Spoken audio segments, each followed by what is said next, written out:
By simply asking questions, na-establish mo kung may airway din, right? Ikot tayo. Kasi kung hindi siya dumudura-dura with blood, alam mo the air can go in. Okay? Ito ng polo. So napakahalaga, special security, no? May tumumba. Tayo rin. Sa party. Tanong niya yung victim or yun nga, tanong, are you okay? Daming ito. Para kung sumagot, alam mo, gising. Alam mo may airway. Okay? And the next?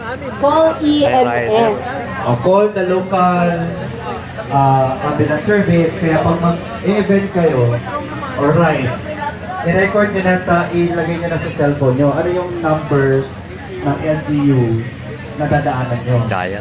Of course, ibang story pag walang signal. So, yun, mahirap, no? And then, AED. Ito sa bike demo.